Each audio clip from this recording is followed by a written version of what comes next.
15 minutes affirmative stand. Your time starts now. Right, good evening everyone. Good evening, Brother Ramon Gitamondoc, ang ating katugali at si moderator, Brother Alvin Gitamondoc. The theme that I'm going to prove resolve that sola scriptura is biblical, and it's the teaching or it's the position that we need to believe these days. So, any here need to present at ito pong sabihin sa lahat na I will not have any disclaimer. We believe na yung dala po nating aral, this is the teaching of our church, Evangelical Methodist Church, na mga kasamahan namin. So that's why we believe in sola scriptura or scripture alone. Okay. So we have some points that we need to understand kasi marami pong mga hindi po nakakaintindi, so we need to define what do we mean by sola scriptura or what sola scriptura is not, para hindi po natin misrepresent ang bawat isa, So tonight, I would like to define what do we mean by sola scriptura. Okay. So first of all, we have to understand what sola scriptura is not. Na kung ano po na hindi ito ang sola scriptura. So that our honorable opponent would not misrepresent our position. So we need to be clear, and also to our listener, we need to be clear tonight. Okay, so at least nawawala na po yung feedback. Okay, so now what sola scriptura is not, we believe that sola scriptura does not teach that the Bible contains all information. Hindi po natin yan turo that the Bible contains all information. We don't believe that sola scriptura does not teach na yung lahat po ng informasyon nandun sa Biblia. Mababasa natin sa Biblia yung mga ginagawa lahat. So we don't believe in that. Again, sola scriptura does not teach that the Bible contains all information. Number two, sola scriptura, it is not a denial that the church has authority na siya pong magtuturo, and it's not a denial about the authority of the church to teach the people, and also the teachers, the pastors. That's not a denial that there is an authority of the church to teach the Bible. So also sola scriptura it is not a denial of the guiding of the Holy Spirit. Meron pong gumagabay na banal na espiritu. Nandyan lang po yan sa meron yang mababasa sa Biblia. We can read that, and we deny sola scriptura does not deny that the Holy Spirit also teaches believers. The Holy Spirit also teaches the church. So it does not deny that stand. So ngayon po, again, andun po yung hindi sola scriptura. So there is no reason to misrepresent our position. Malinaw po yan. Now, ngayon, what is sola scriptura? Sola scriptura is a teaching that teaches the Bible is the sole and final authority for Christians for salvation and moral conduct of the church, or yung pamumuhay, no? So tatatagalogin ko po para sa mga hindi masyadong nakakaintindi ng English. Ito po ay isang katuruan sa Biblia na ang Biblia po ang siya pong sole and final authority, yung pinaka-otoridad. Doon po binabatay yung pananampalataya, the teaching, the doctrines of the church for salvation, upang ang tao, kumpleto po ang Biblia, upang ang tao ay maligtas at magabayan sa pamumuhay Kristiyano. no?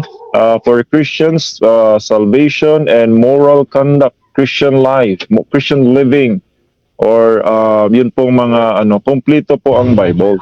So that teaches sola scriptura. Sola scriptura, it means there is already a scripture. So hindi po nagtiteach na ang school o sola scriptura na there was a time of inscripturation. There was a time of inscripturation ng pagsusulat. Hindi po dinideny natin yan. There was a time that the apostles has what we call the time they're still writing the scriptures. That's not a denial. There was a time, but sola scriptura is that the Bible is already complete. The New Testament, the Old Testament is already completed. That's why we believe in sola scriptura as our sole and final authority, and we will speak about that later on.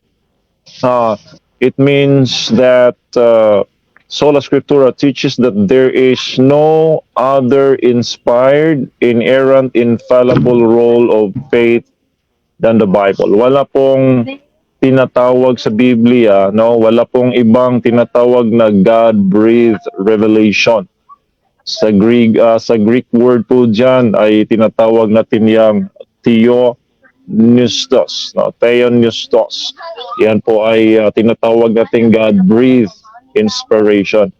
So, para po pamalian ang sola scriptura ay kailangan pong magbigay ng iba pang God-breathed revelation, no? Dapat pong mabigyan ng ibang kung meron mang iba na God-breathed revelation aside from the Bible na dito po itinuro sa Biblia.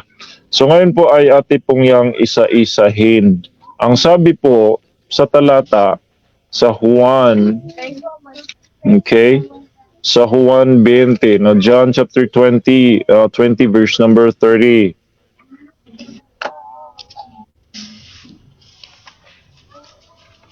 John chapter 21, 20 verse number 30 and 31, the Bible says, and many other signs truly did Jesus in the presence of the disciples, which are not written in this book. Now there are things that Jesus did.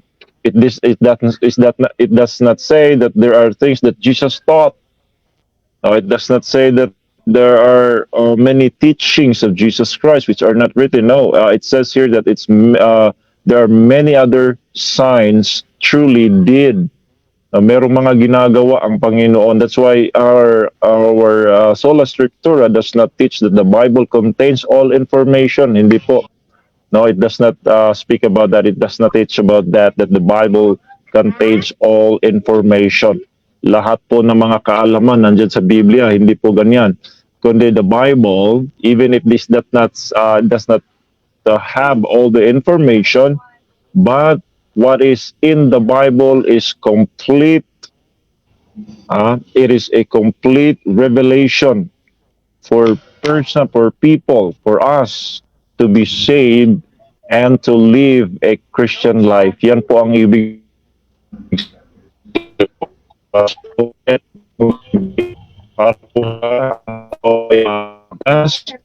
at ang tao po ay bayan upang mamumuhay Kristiyano.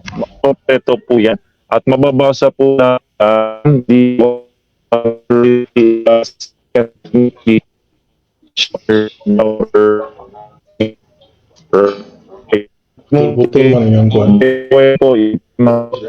tema po natin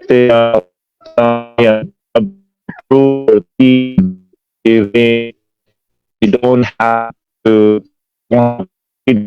word in Bible. We need to so my verse there is 2 Timothy 3 verse number 15 down to verse number 16.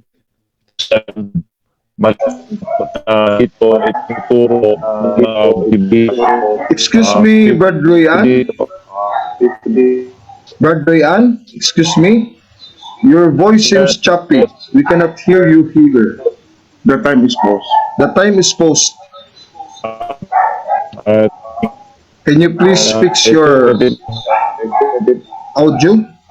Maybe you can go out and then come back. Because your voice is very choppy. We cannot hear you. But Ramon also cannot understand you. So please fix it. You can go out and then come back again.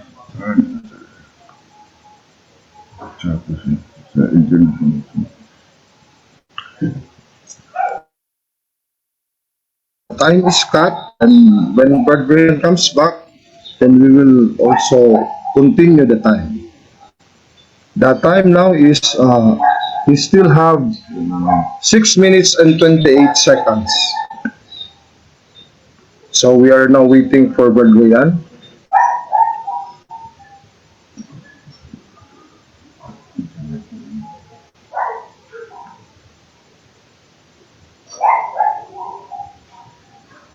Okay, Brother Brian, can you test your audio?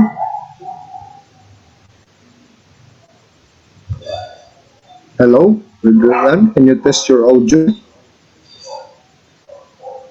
We cannot hear you. It seems you're muted.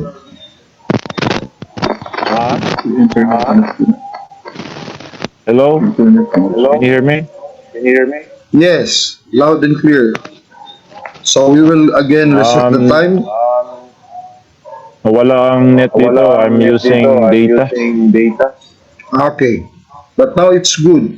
So So you it's still okay. have 6 minutes and 28 seconds. You can continue now, Brother Brian. Let's continue. Okay, Yes. so uulitin ko mga kapatid. The mic is Bro Alvin. Nag-feedback. Ayan.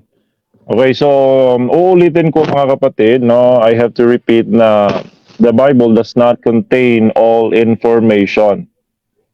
But what is in the Bible, it is complete information. It has complete information for a person to be saved and to live a Christian life. We don't have to have all the information. It does not contain in the Bible. But what is in the Bible, the information that is in the Bible are that are in the Bible, there that information is complete for a person to be saved and to live a Christian life. And we will read it in 2 Timothy chapter 3, verse number 15 down to verse number 17. By the way, I have to prove Sola Scriptura is biblical tonight. I don't need to read it word for word in the Bible. I need to prove it.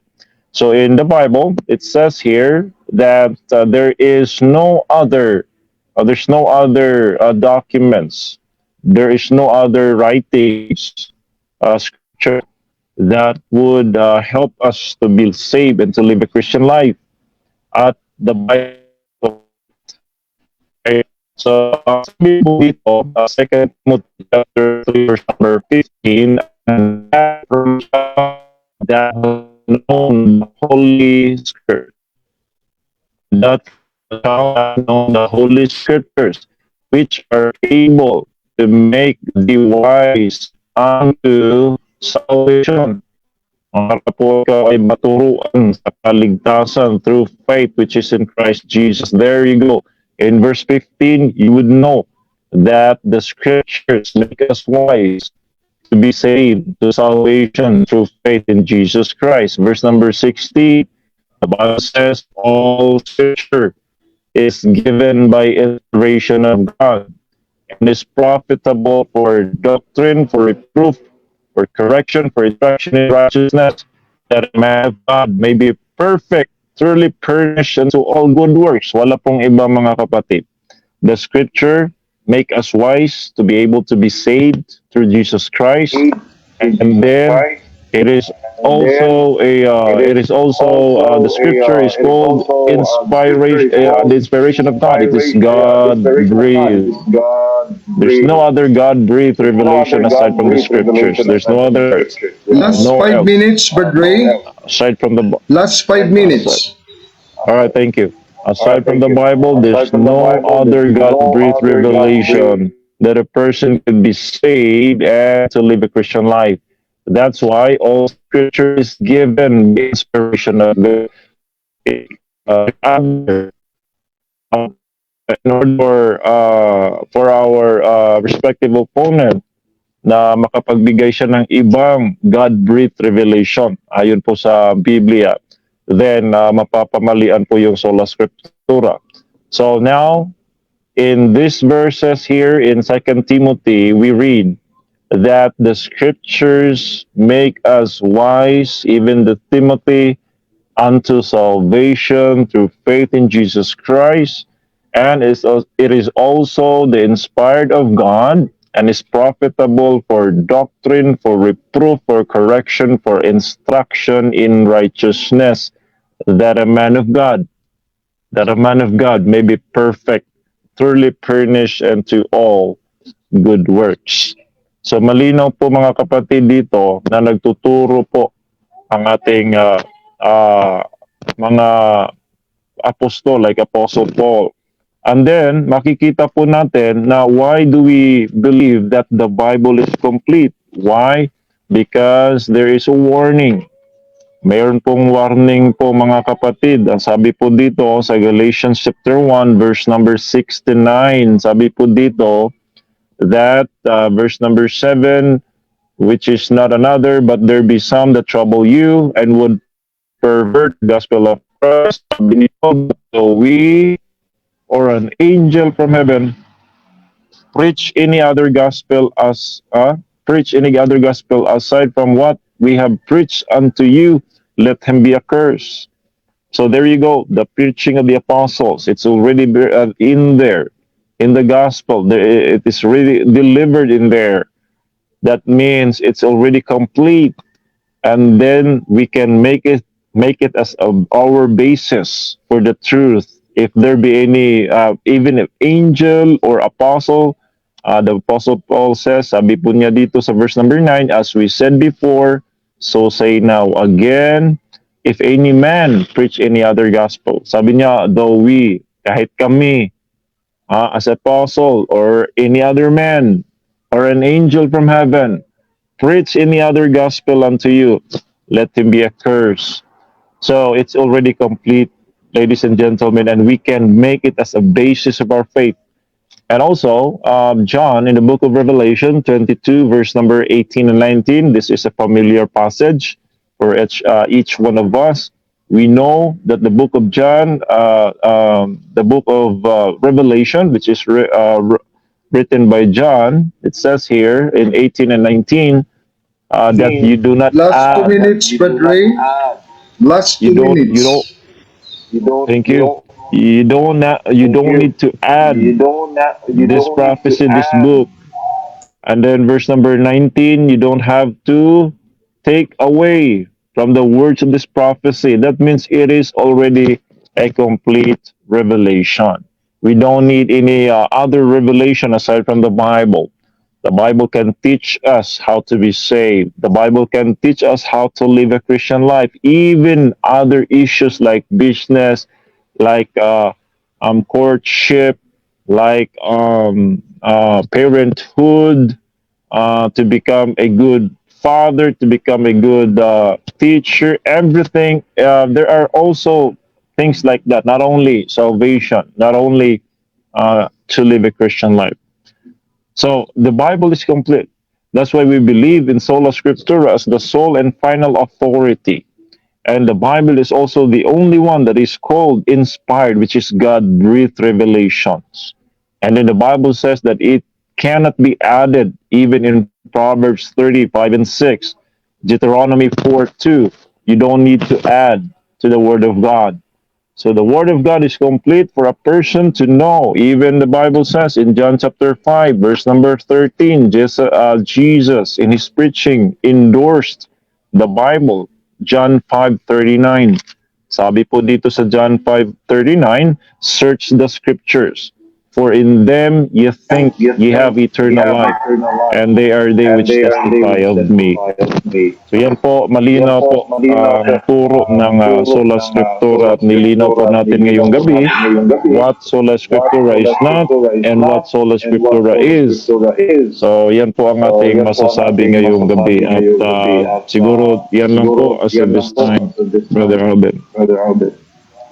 Last 10 seconds or That's okay. wave already? Last 10 seconds.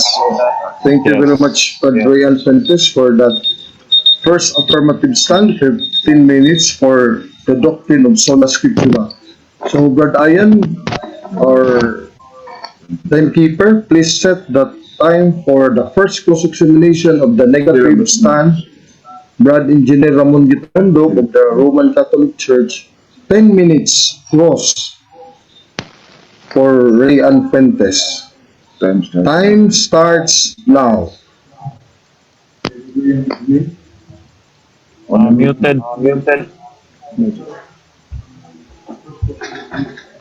Naka-mute po si Bro Ramon.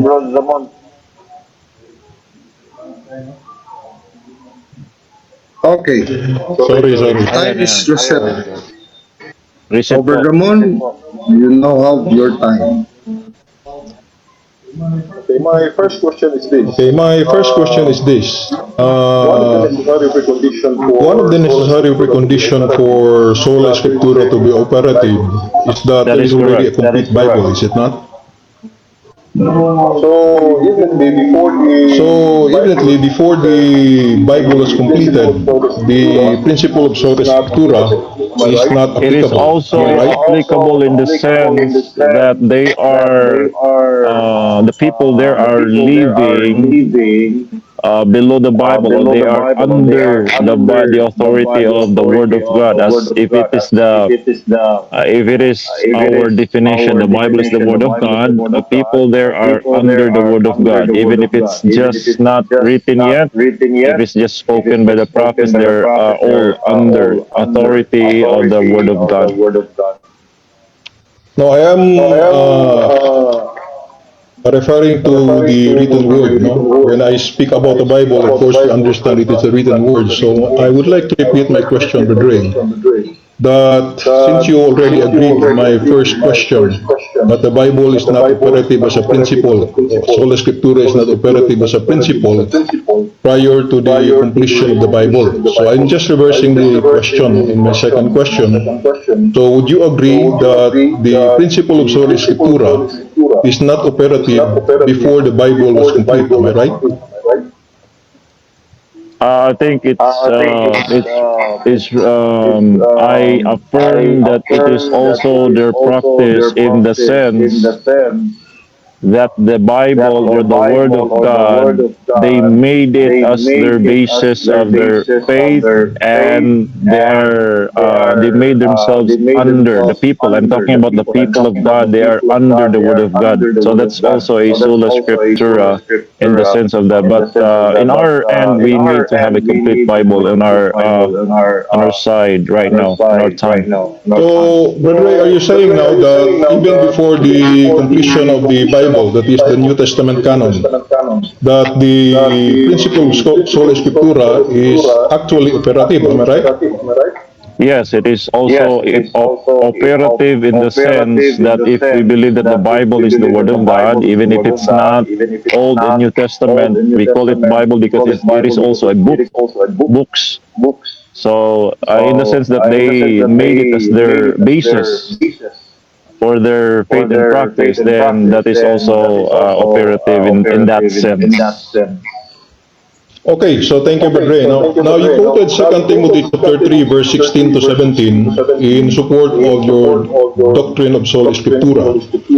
Now, do you agree that the meaning of this passage should be the same for us today and for Timothy, which was the addressee of this letter of Paul? Am I right? Or would you agree? In my presentation, yes. because Timothy is written here. Paul wrote here for Timothy about the scriptures who made him wise to salvation and also to live a Christian life as a man of God. Yes. Okay, thank you. Then, would you agree that the scriptures which Paul was speaking about, if we look back in verse 15, we quoted verse 16 to 17, if we go back to verse 15, would you agree that the scripture was Saint Paul, that Saint Paul was talking about, are the scriptures of the Old Testament, as can be seen from, Paul mentioned that it is the scriptures which Timothy have known since childhood, is it not? It's not about the Old Testament. It says here that to make thee wise unto salvation through faith, which is in Christ Jesus. Old Testament does not say that. That is, salvation is through faith in the Lord Jesus Christ. So that means it's already after the gospel also. So that includes the Word of God, the Old and New Testament, and the time of Jesus Christ, the gospel. It's also included in there. Not only Old Testament, Brother Ramon. Okay, but in verse 15, Brother, St. Paul speaks about Holy Scriptures which Timothy has known since childhood. Would you agree that this refers to the Old Testament Scriptures, since during the time when Timothy was still a child, no New Testament Scriptures was extant by then? Literally, yes, it is also Old Testament as his mother and his grandmother taught him about it. That's Last because 5 minutes. the wholeness of the scriptures is also called the scriptures is in the gospel, because it says here there is no Old Testament that's saying that through faith in Jesus Christ will be saved. That's only in the gospel. Now, since Timothy would understand this as referring to the Old Testament Scriptures, which is the Scriptures that he has known since childhood, now, is it in fact the case that the Scriptures which Paul was referring to in verses 15 to 17 are the Old Testament Scriptures, and from this is derived Sola Scriptura? My question is, would not this be proving too much that the Old Testament Scriptures are all we need for salvation, and therefore the New Testament Scriptures, although useful, are not in reality necessary? It's also necessary because the New Testament is the real thing, which is the Old Testament is the shadow. So that means that the New Testament is yan po ang katuparan. That's the fulfillment of the Old Testament. So talking about that in my argument also, even if we allow the Bible literally, if that is the Old Testament, that means also that they elevate the Bible as their sole and final authority for salvation. So still, the Word of God, pasok po dyan ang sola scriptura. Okay. Now, my next question is in 2 Timothy chapter 3, verse 16. Is it not true that Paul uses the word profitable or useful in describing scriptures? Yes, it's profitable, useful for doctrine, reproof, correction. That's correct. Okay. Now, is it not true that the word profitable or useful is not equivalent to sufficient, or is all one needs, as to say that bodily exercise is profitable or useful to maintain good health does not mean that bodily exercise is sufficient or is all one needs to maintain good health, as other things are also necessary, such as proper diet and rest. No? So my question is, I would like to repeat, is it not true that the word profitable or useful is not equivalent to sufficient? It's not equivalent to sufficient, but if you connect the verse, 16 to 17, it says there that the man of God may be perfect. So that means it's sufficient unto good works. It's equipped for the good works because of the Bible, which is called inspired. So it means that it is your interpretation that since it says that may be made perfect, that you equate that to that the man of God needs nothing more, right? Last 2 minutes. From the Needs word, nothing more. the scriptures will make the man of God perfect. Is it your interpretation that it means that he does not need anything else? He also need for good works. He needs more about that they have also like for example the Jews that also could be need for it to do good works. But the scriptures, it says there that the scriptures is this inspired, which is God breathed, and then it will make him perfect or complete, sufficient unto all good works. So that's how the Bible is profitable in that sense. Yeah, since you say that the Bible will make one perfect, so I would like to ask for a clarification. No, does this mean that it is based on this you draw the conclusion that the Bible is all sufficient guide to salvation, and we don't need any other source of revelation? Yes, my position is the Bible is complete for salvation and for Christian life, that the man of God may be perfect, truly furnished unto all good works. And it is also the only one that is called inspired or God breathed revelation. Okay, so thank you for that answer. My follow-up question is this. In James chapter 1 verse 4, it says that, "But let patience have her perfect work, that ye may be perfect and entire, wanting nothing." So the word perfect is also used here. Does this mean that patience is all that is needed to make one perfect and entire, wanting nothing? That is yes, that is in on the other sense for regarding the about the topic of patience. So Time. that's So the cross-examination ends here. 10 minutes is already consumed. This is a very good cross-examination portion. We are like watching a boxing bout. Like Trent Horn and James White, Filipino version.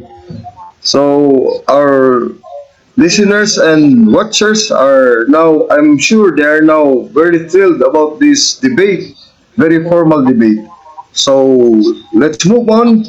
Let's proceed to the first negative stand of Brad Engineer Ramon Gitamondoc of the Roman Catholic Church to negate within 15 minutes the proposition of Brad Ray and Fuentes of the Baptist Church on Sola Scriptura.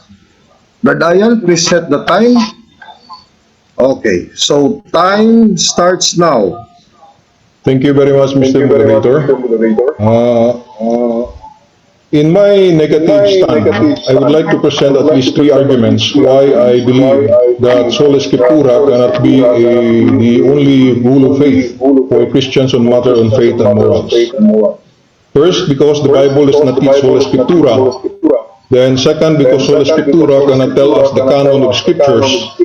And third, because Sola Scriptura cannot tell us whose interpretation is right. Now, the first argument which I would like to advance against Sola Scriptura is that it is actually a self-defeating proposition, since the Bible itself does not teach Sola Scriptura. The Bible verses which are quoted in an attempt to support this doctrine actually do not support the doctrine at all. There are many so-called proof texts of Sola Scriptura, and with the limited time I have, I cannot deal with all of them. I will just focus on what is perhaps the single most important verse on which Protestant hints Sola Scriptura and which Brad Ray and Fuentes quoted in 2 Timothy chapter 3, verse 16 to 17. Now actually there are 5 considerations which undermine the Sola Scriptura interpretation of this passage. The first one is that the Greek ophelimos, which is profitable, used in verse 16, means useful, not sufficient. All of the standard Bible translation that I have looked into translate it as either useful or profitable. An example of this difference would be to say that water is useful for our survival, even necessary, but it is not sufficient, that is, it is not the only thing we need to survive. Likewise, Scriptures is useful in the life of the believer, but it was never meant to be the only source of Christian teaching, the only thing needed for believers. Now, the second point is that the Greek word pasa, which is often rendered as all, actually means every. In fact, the Authorized Standard Version renders it as every, and it has the sense of referring to each and every one of class denoted by the noun connected with it. That is the definition given by Vine's Expositor Dictionary of the New Testament. By the way, Vine's is a Protestant source. In other words, the Greek reads in a way which indicates that each and every scripture is profitable. Now, if the doctrine of sola scriptura were true, then based on the Greek verse 16, each and every book of the Bible could stand on its own as a sole rule of faith, a position which is obviously absurd. Now, third point is that the Greek word artheos, here translated as perfect, may at first glance make it seem that the scriptures are all indeed that is needed. However, taking this word perfect as meaning the only necessary item results to an inconsistent interpretation for the defenders of sola scriptura. For in James chapter 1 verse 4, as I have quoted in my cross-examination, we read that patience is said to make one perfect. While it is true that a different Greek teleos is used here for perfect, but the fact remains that the basic meaning is the same. Now, if one rightly acknowledges that patience is clearly not the only thing that a Christian needs in order to be perfect, then a consistent interpretation would compel one to acknowledge likewise that the scriptures are not the only thing a man of God needs, even though it is said to make him to be perfect. Fourth point is that the Greek word exartizo in verse 17, which is translated as furnish for every good work, other Bible version reads fully equipped or thoroughly equipped, is referenced to by Protestants as proof of sola scriptura, since this word again may be taken as implying that nothing else is needed, since the word may be taken as nothing else is needed for the man of God. However, insisting on this interpretation would again lead the defenders of sola scriptura into an inconsistent interpretative method. For in 2 Timothy chapter 2 verse 21, it says, "If man therefore purge himself from these, he shall be a vessel unto honor, sanctified and meet for the master's use, and prepared unto every good work." Now evidently purging oneself from evil is not the only thing we should do to be prepared for every good work. Now, fifth point on the interpretation of 2 Timothy chapter 3 verse 16 to 17 is that the scripture the St. Paul is referring to here is evidently the scriptures of the Old Testament, a fact which is made plain by his reference to the scriptures being known by Timothy from childhood. We can read that in verse 15. Now, if we take St. Paul's words at face value, sola scriptura would therefore mean that the Old Testament is the Christian's sole rule of faith. Now, this is a premise that all Christians would reject. As the saying goes, what proves too much proves nothing. In the context, Paul is not setting up a contest between Scripture and oral tradition, or Scripture and church authority, or even addressing whether Scripture is the only authority. Paul is interested in demonstrating only that inspired Scripture is profitable. It is a profitable means of equipping the man of God for good works. Scripture certainly provides the raw data that helps in making a fit or fully equipped man of God to do every good work. Even then, as the history of Protestant biblical interpretation has shown, the men of God in its denomination have their own view of how Scriptures can be interpreted to teach, reprove, correct, and train, so that in being exposed to the multitudinous interpretations of scriptures, one can never be sure if he has correctly understood the teachings of scriptures at all. Now let me go to my second point. Second point is that Sola Scriptura cannot tell us the canon of scriptures. One historical fact which proves extremely inconvenient for the Protestant is the fact that the canon of the Bible, that is the authoritative list of exactly which books are part of the inspired scripture, was not settled and fixed until the end of the 4th century. Until that time, there was much disagreement over which biblical writings were considered inspired and apostolic in origin. The biblical canon varied from place to place, and some lists contained books that were later defined as non-canonical, while other lists failed to include books which were later defined as canonical. For example, there were early Christian writings which were considered by some to be inspired and apostolic, and which were actually read in Christian public worship, but which were later omitted from the New Testament. And this includes, for example, the Shepherd of Hermas, the Epistle of Barnabas, and the Didache, among others.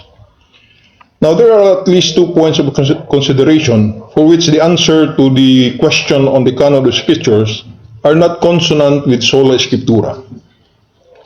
First, there is no inspired table of contents in the scriptures that tells us which books belong and which does not. This information comes to us from outside scripture. Now, for the defenders of Sola Scriptura, this would result into an inconsistency or even a contradiction, since before we can abide by the Bible alone, we need an authority outside the Bible to guarantee that we have the correct list of books to begin with. Now, second point is that the knowledge of which books comprise the canon of the New Testament must come from an infallible source. If not, there is no way to know for certain if the books we regard as inspired really are inspired. Now, this difficulty on the Protestant side is admitted by R.C. Sproul, and I quote, he said, "The Protestant view is that the Church's decision regarding what books make up the canon was a fallible decision. Being fallible means that it is possible that the Church erred in its compilation of the books found in the present canon of the Scriptures." End of quote. So we say that the best answer Protestantism can give is to say that what we have is a fallible collection of infallible books. In other words, within Protestantism, or within the context of Sola Scriptura, there is no objective justification for accepting all the 27 books of the New Testament as inspired. Now let me go to my third point, why I reject the principle of Sola Scriptura. The defenders of Sola Scriptura will bank on the fact that all scriptures is inspired, and from this draw the conclusion that therefore this is all one needs to ascertain truths concerning divine revelation. Now, in reply to this assertion, we say that the fact of inspiration only guarantees the truth of the Bible, and not always its correct interpretation. God gave us the Bible, but He did not promise that each reader of the Bible will always arrive at the correct and same interpretation. The history of Protestantism clearly shows this to be true. Now, Paul admonishes Timothy to rightly divide the word of truth, as we can read in 2 Timothy chapter 2, verse 15. And therefore, it is possible to handle incorrectly or wrongly divide the word of truth. Furthermore, St. Peter warns us that in scriptures, there are certain things hard to be understood, which the unlearned and unstable distort, as they do also the other scriptures to their own destruction. In this one verse, we know three very important things about the Bible and its interpretation. Number one, the Bible contains passages which are not readily understandable or clear.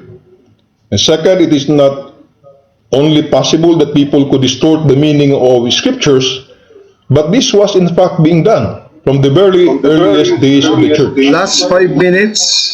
And third, to distort the meaning of scriptures can result in one's destruction. And it is obvious from this consideration that St. Peter did not believe the Bible to be the sole rule of faith. But there is more.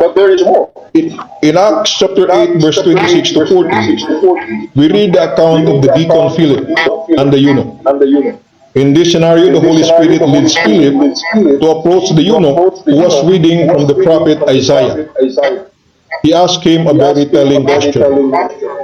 Do you understand what you are reading? Philip asked. How can I, he said, unless someone explains it me.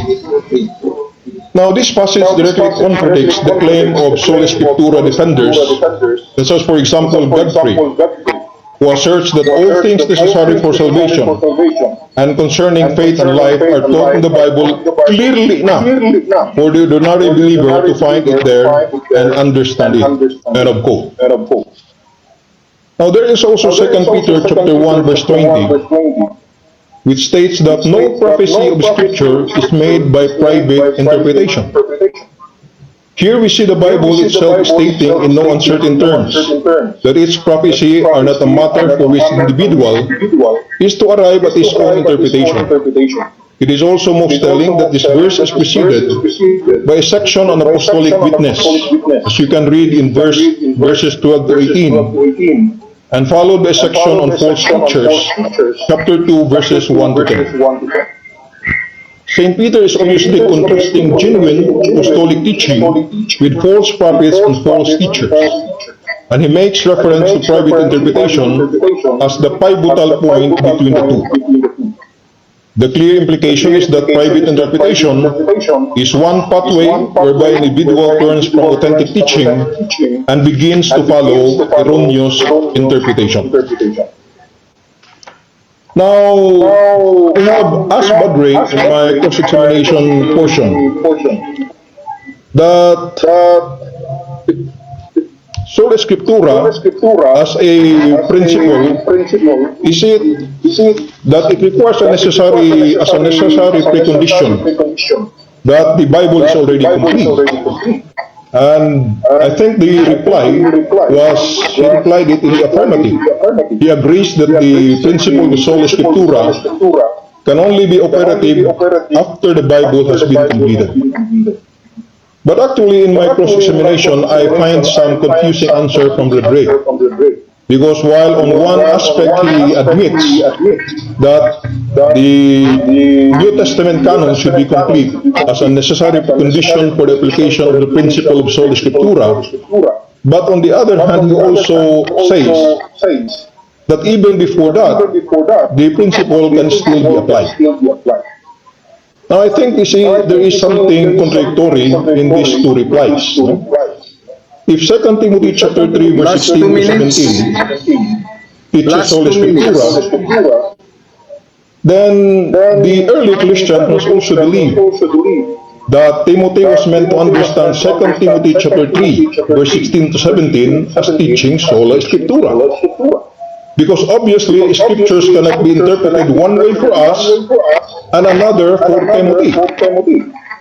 We should have the same interpretation, Christians who are alive today and those Christians in the time of St. Paul. Now, but if Timothy is to see sola scriptura in this passage, neither entertaining nor seeking any other interpretation, then what was Timothy to do with Paul's oral inspired teaching, which Paul told him to keep on guard? So, again, I would like to point out this glaring contradiction on the part of the defenders of sola scriptura. While they assert that 2 Timothy 3:16 to 17 is to be understood as teaching sola scriptura, yet in the mind of Timothy they cannot force this, because during the time it was still a time of ongoing revelation, which Badre said it was the time of inscripturation. Now that is actually a subtle way of admitting that sola scriptura cannot be taught during the time. And this is the same stand given by Evangelical James White, who admits, and I quote, Protestants do not assert that sola scriptura is a valid concept during times of revelation. How could it be? Since the rule of faith to which it points was at the very time coming into being. End of quote. So by this admission, Protestants has unwittingly proven that Scripture does not teach sola scriptura. For if it cannot be a valid concept during times of revelation, how can Scripture teach such a doctrine, since Scripture was written precisely when divine oral revelation was still being produced? Time. But Ramon, it's already time. So we will proceed to the first examination of the affirmative stand, Brother and Fuentes, to Brother Ramon Gitamondoc. Brother Ayan, please set the time, 10 minutes close. The first cross of the affirmative side to the negative side. Time starts now. All right, my first question. If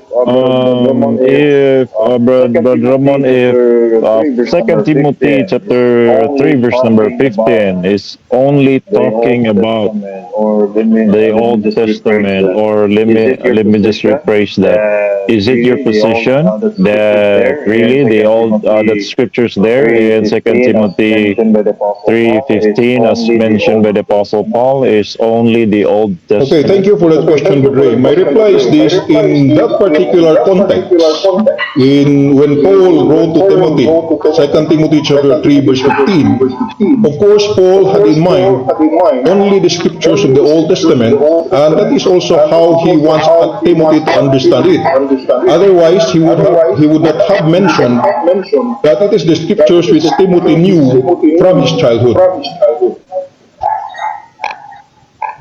Okay. All right. Thank you for that information. My next question is, according to the Apostle Paul there, the scripture make Timothy wise unto salvation through faith which is in Christ Jesus. Where can you find in the Old Testament that a person can be saved through faith in the Lord Jesus Christ? Of course, we do not find that literally, no? Because the Old Testament does not mention the Jesus by name. But as you can see, the apostles interpreted Old Testament passages as pointing to Christ. And even Abraham, who was not able to see Christ himself personally, Paul in Romans asserted that Abraham believed, and because of that, he was justified. So that is how we draw that conclusion. It takes an authoritative interpreter in the person of the apostles to point out these scriptures of the Old Testament which points to belief in Christ as the necessary precondition for salvation. So which means that the patriarchs, although they do not profess explicitly faith in Christ, but by believing in the Word of God, they implicitly have faith in Christ. Okay, next question. In the Old Testament, Jesus Christ is already prophesied, as your answer points out, that Jesus Christ is already prophesied in the Old Testament. But is it not true that without the New Testament, we cannot tell who the person to believe in order for the person to be saved? Yes, of course, we need the New Testament revelation because what is contained in the Old is being revealed in the New. And what is revealed in the New is already contained in the Old implicitly. We need the New Testament revelation. All right. So therefore, my next question is, when you say scripture there in 2 Timothy, that means the Old Testament and the Gospel, is it not? No, I'm saying that when Paul wrote to Timothy in 2 Timothy 3:15 to 17, the scriptures which he has in mind is the scriptures of the Old Testament. And the verse itself tells us Because in verse 15, St. Paul was mentioning that it is the scriptures that Timothy knew since childhood. But it does not follow that once we have the New Testament scriptures, that it cannot also serve the same purpose or produce the same effect as the Old Testament scripture. So that is the distinction we have to maintain. All right. If my presentation earlier is Sola Scriptura teaches that there is no other inspired, inerrant, infallible rule of faith. Is there any scriptures or anything that is called inspired or God breathed aside from the Bible or the scriptures? Okay, thank you for that question. My answer is this. So actually, that requirement is a self-imposed requirement. That for something to be the rule of faith for Christian, it should be explicitly stated in scriptures that it is God-breathed or inspired.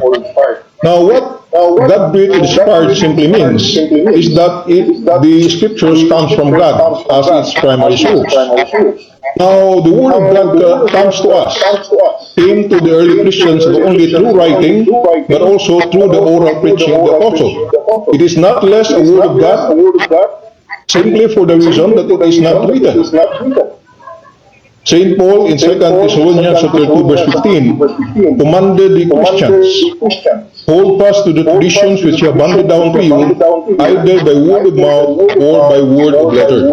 So we maintain that whether it is handed down orally or in written form, both are word of God.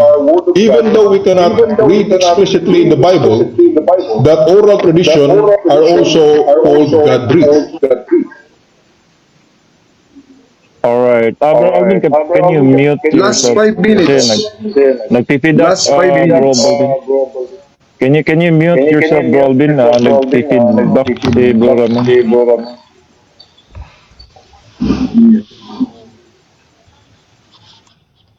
Ayan. All right. My next question is regarding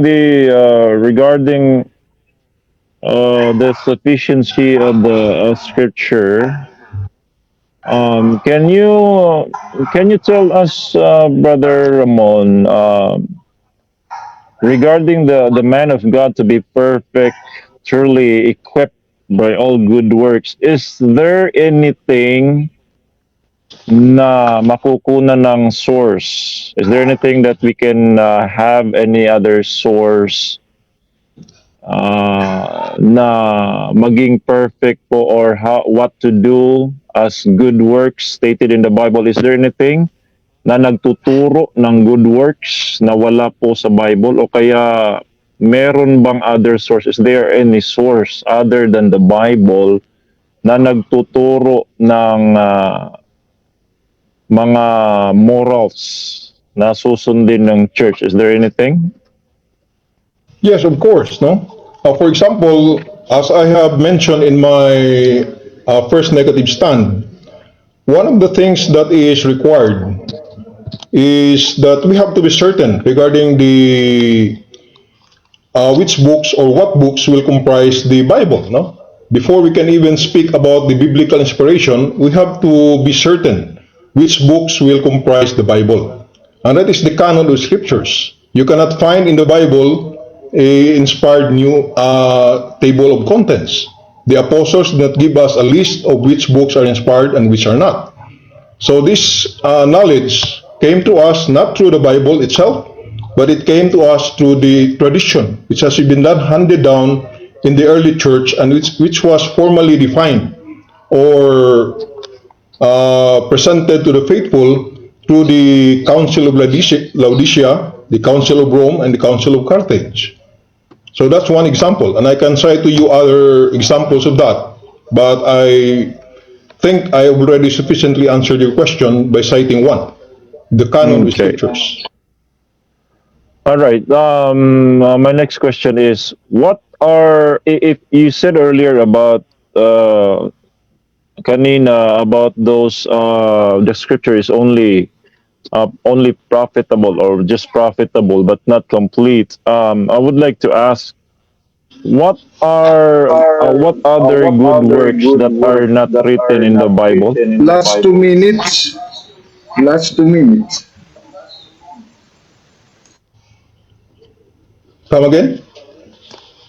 My next question is, you said earlier that the Bible is only profitable. It's not all there is, but it's only profitable for doctrine, reproof, correction, that a man of God may be perfect, truly furnished unto all good works. My question is, what other good works that are not written in the Bible? Okay, thank you for that question. Actually, I'm just reading the verse. The verse is the one that says that the scriptures is profitable, and you have agreed that profitable is not equivalent to sufficient. No? Profitable, useful. A thing can be profitable, but it does not mean that it is all sufficient. Now, if you go back to the preceding verse, prior to verse 16 to 17, if you go back to verse 10 and verse 14, Saint Paul also pointed to Timothy other things which could help equip him to be a fit man of God. And that is Paul's teachings, Paul's example, his way of life, and also Paul mentions there are other teachers to which Timothy have learned. Then in verse 15, Paul points to Timothy scriptures.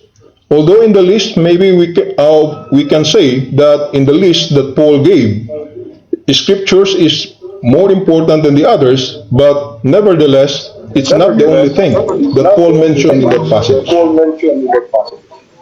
So, you cannot give us just one good works na hindi po naitala sa Biblia if the Bible is not all there is for the man of God to do good works. If it is not every.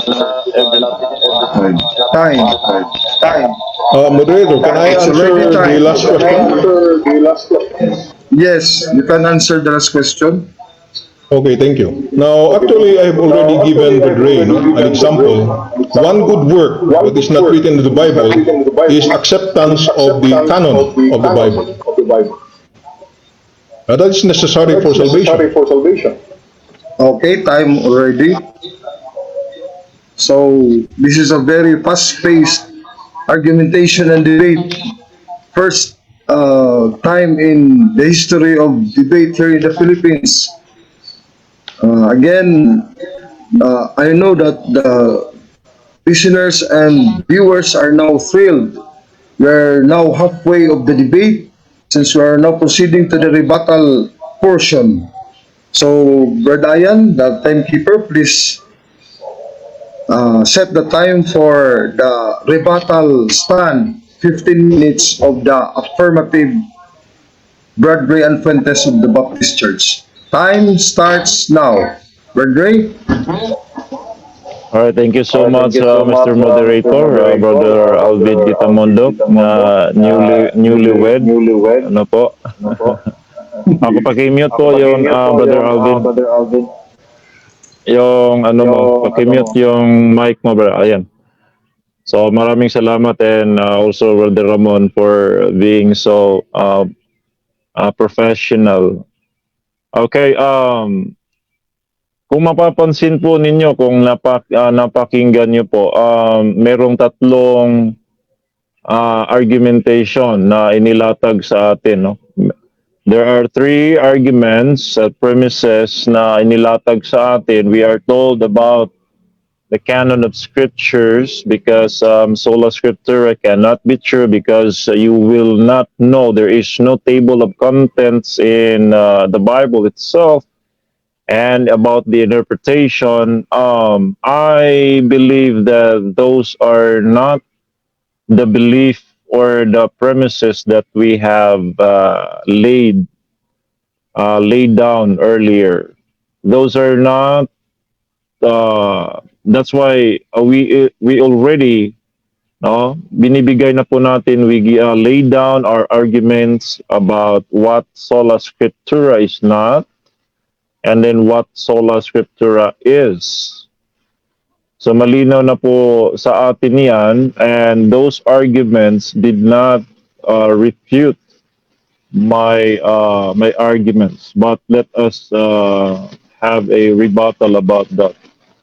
Just to remind the listeners, just to remind the audience that sola scriptura does not, as I've said, sola scriptura does not teach that the Bible contains all information.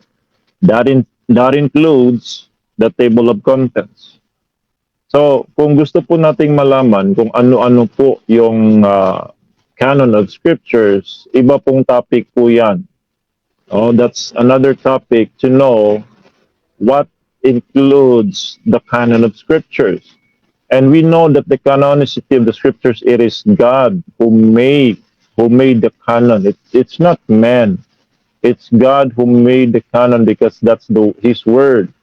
And the canon of scriptures, after the apostles wrote, the writers of the Bible wrote it, they delivered it to churches. They did not throw it away. Hindi po nila itinapon. At pagkatapos nilang tinapon, ginather nila together with other books, tapos pipiliin nila kung ano po yung scriptures. Wala pong ganun. The Bible says that they delivered the epistles. They read the epistles. That means the writers, the early churches, the First Testament churches, even if it's not in one volume, no, pero they have the copy of the correct canon. Why? Because they cannot receive another canon or another books. So wala pong ganyan. Kaya nga, it does not refute our arguments of sola scriptura because as I've said, does not teach the Bible contains all information. So wala pong ganon. Regarding interpretation, we again, nilatag ko po kanina, sola scriptura is not a denial of the church authority. It's not also a denial of the Holy Spirit guiding the church. So the Holy Spirit guiding the church in order for us to understand the Word of God. Also, the church has teachers for us to understand the Word of God, for them to interpret and teach us the Word of God, how to understand the Scriptures. That is true that there are hard to be understood, but the Holy Spirit will teach us. And that's not in dispute, ladies and gentlemen. I want you to know that that is not in dispute. That's not sola scriptura. That means sola scriptura is need to be, or we need to explain it more. Again, let me remind the audience that sola scriptura does not teach that the Bible contains all information. That is also including the table of contents of the Bible. It is not a denial that the church has the authority to teach and to interpret and give us the teaching. No, that really comes from the church to teach us. All right, and that's what we can read in. We read that in Second Timothy chapter 2, verse number 2. The Bible says, "And the things that thou hast heard of me among many witnesses, the same commit thou to faithful men, who shall be able to teach others also." So there are teachers in the church, and that is not in dispute also about sola scriptura.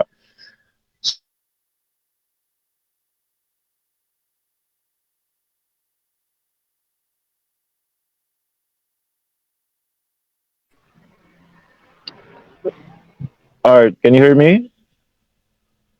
Nawawala ko. Okay.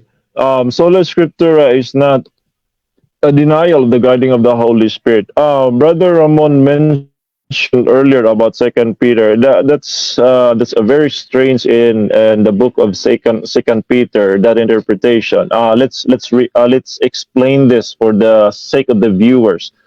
Second Peter chapter 1 verse 20 and 21 does not even teach about private interpretation or interpreting the scripture. It does not say that. It says here, knowing this first, that no prophecy of the scripture is of any private interpretation. It does not say that no one can private or can put private interpretation of the Bible. It does not say that. It says here that the scripture, the prophecy of the scripture is of any private interpretation. That means private means one's own, interpretation means unlosing. That means one's own unlosing. Why? Because the prophecy came not in old time. That means that the prophecy of the Bible, it does not contradict itself. It does not say na merong, although that is correct that there should be no people that can put private interpretation, but the verse does not say that. It's a wrong context to support that, because the verse says that the prophecy of the scripture is of any private interpretation. The prophecy of the old time, it does not contradict itself. It's not having a once and losing. That means it has one message. Why it has one message? Because verse 21, the prophecy came not in old time by the will of man, but holy men of God spake as they were moved by the Holy Ghost. There are many prophecies in the Bible, in the Old Testament of the scriptures, but it has many writers, but it only has one author, just one author, the Holy Spirit. So that is how we understand the simple exegesis of the text. Second Peter chapter 1, verse number 20 and 21. So as of this time, we ask about if there be any inspired scriptures, or are there any other inspired scriptures or writings aside from the Bible that can teach us to be saved and to live a Christian life? I think there is none.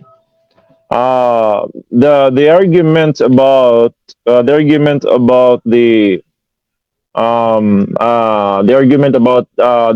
Paul or even the apostles, they teach before, they taught about they did not teach about written yet. They're still writing, but they already taught by tradition. That means by oral. That also speaks of a sola scriptura, because what they taught, that is also from God. Now, the oral tradition is not their words; it is the word of God. So the oral tradition, I mean the oral teaching of the apostles, that is also the teaching that they wrote. uh, so that is not different. No, that's all there is. According to Second Timothy Thessalonians chapter 2. Tingnan po natin mga kapatid sa Second Thessalonians 2 verse number 15. Ang sabi po dito, Second Thessalonians 2 15, sabi dito, whereunto he called second is that First Thessalonians 2:14. Let's see, Second Thessalonians 2:14, is that it? 2:15. Okay, 2:15. Wherefore, brethren, stand fast and hold the traditions which ye have been taught, whether by word or by our epistle.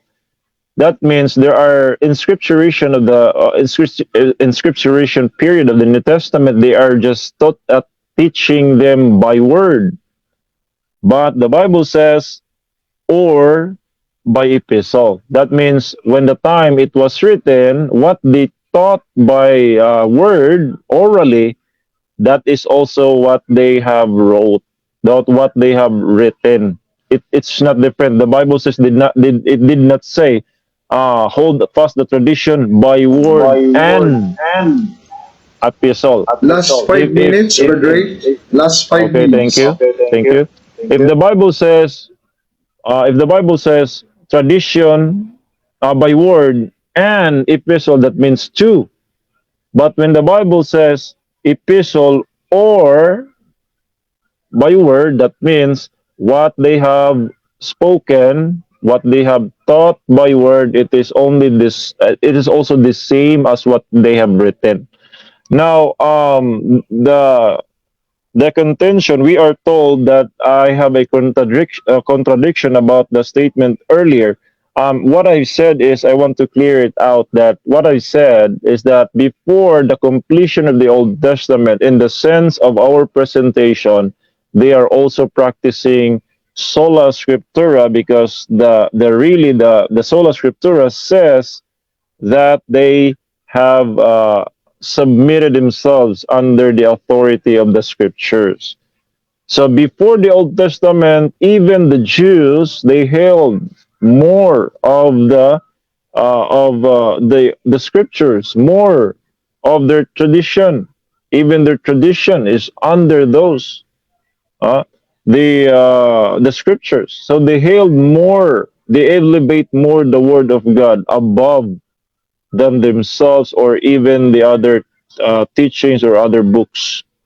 So that's how they called it. That's very holy and important to them, the scriptures. So I'm not saying that it's not complete. Even if it's not complete yet, there is no sola scriptura. Yes, there is. Again, the canon of scriptures, that is canonicity of the scriptures, it does not dispute our position, because that is what we call it does not teach the Bible contains all information.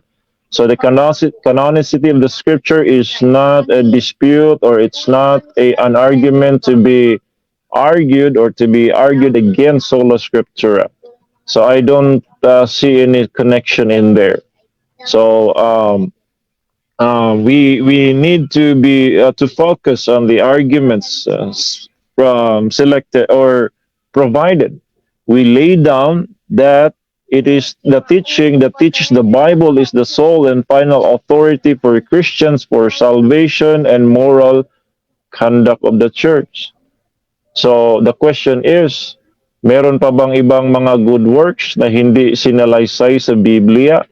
Kung meron man, what if we do not know them? Hindi ba tayo maliligtas? No?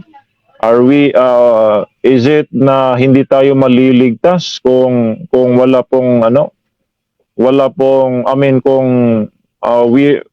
know more of the good works? No, we know that the standard of God is more higher than people, Last two higher than minutes. the standard of people. So that means what is written in the Bible, every good work written in the Bible, ladies and gentlemen, that is more higher. That's higher standard. So if you live by the Bible, all of it, actually marami ito, pero even we cannot do everything that is written in here. But if you can do here all of the good works that is written in here, the warnings and everything, you are equipped according to the Bible as a man of God, thoroughly furnished. The verse there is truly furnished unto all good works. That means sufficient, perfect. It says here that it's thoroughly furnished unto all good works. So every good work is written in the Bible.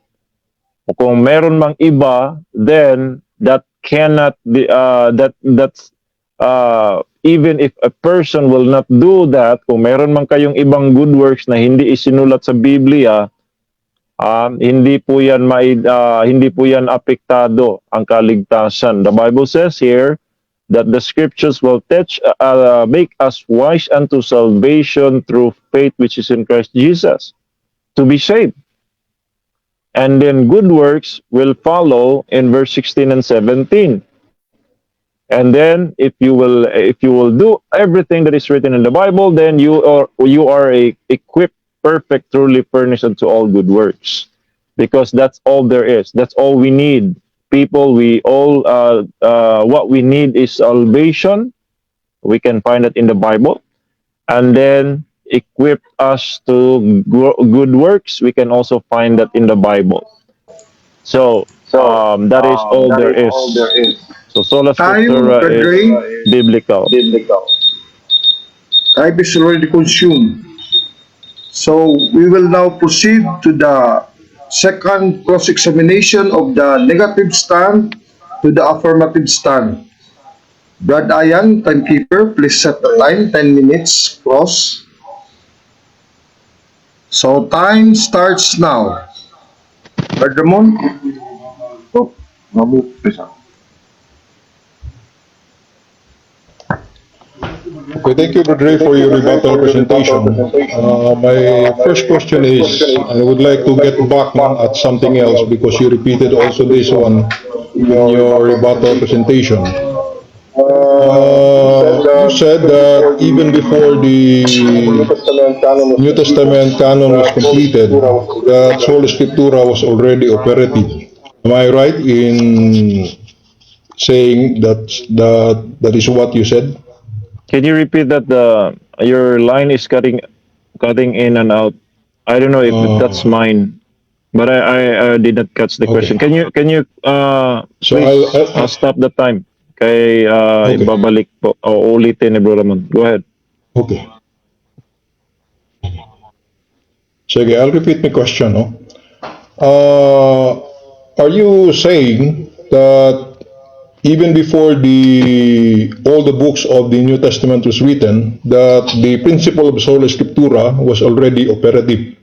Yes, in the sense, sinabi ko kanina that in the sense that they held the people there before the completion of the New Testament. They held the scriptures as authority, as more authority than other books, than Okay, okay. other sources. So in that sense, yes, they are. That's operative already. Okay, I'm not sure whether you're aware that the first book of the New Testament was written only around the year 50 or 55 AD. Would you agree to that? That's possible. Yes. Okay. Now, so during that time, from the year that Jesus ascended to heaven to the year 50 to 50 AD, that in fact there was no New Testament yet. Would you claim that at this period, the principle of sola scriptura was already operative? That's already operative, I believe. Why? Because at that time, before they were the New Testament is written, they are still holding on the scriptures. That's why we can read in the Bible, as it is written, as it is written, as it is prophesied by the prophet. So they're really holding the scriptures above them. So that's the principle of a scripture alone or sola scripture. Okay, thank you, Brother Ray. Now, my follow-up question is, now since you said that during the time before the first book of the New Testament was written, that the principle of sola scriptura, in that sense, is already operative, would you agree that during the time prior to the writing of any New Testament book, that the only scriptures that was known to them then was the scriptures of the Old Testament, right? That is correct. Now, if as you said, that the principle of sola scriptura is already operative, and the scriptures that they had was only the scriptures of the Old Testament, would not that be tantamount to saying that the Old Testament scriptures is sufficient for them? Because that is what the principle of sola scriptura says, that scriptures alone is sufficient guide. Now, since during the time only the Old Testament scriptures was available to them, and you said that sola scriptura is already operative, is not that saying that for them the Old Testament scriptures is already sufficient as a guide? Um, I have said about the before the New Testament is written, it is also a what I said is about the principle. The principle there is that they held above the scriptures as authority and inspired. That's what I'm saying. But it's what we call regarding the sufficiency. The sufficiency of the scriptures. Even before that, there are also people that are saved and live a Christian life before the New Testament. So that's the principle. It's not about the wholeness of the doctrine, but the principle of elevating the Bible above as the authority for them to be saved and to guide them to good works. That's the principle, not just the wholeness of the until the New Testament is written.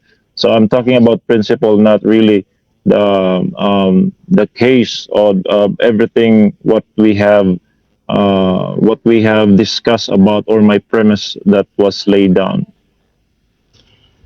Okay, my follow-up question, Brother Ray, is that in your first affirmative presentation, you gave us the definition of what Sola Scriptura is all about. No? After you lay down certain premises of what it is not, you gave us a positive definition of what Sola Scriptura is. And based on that definition, you said that Sola Scriptura, as it is a principle, is that all we need to know regarding our salvation is in what is written.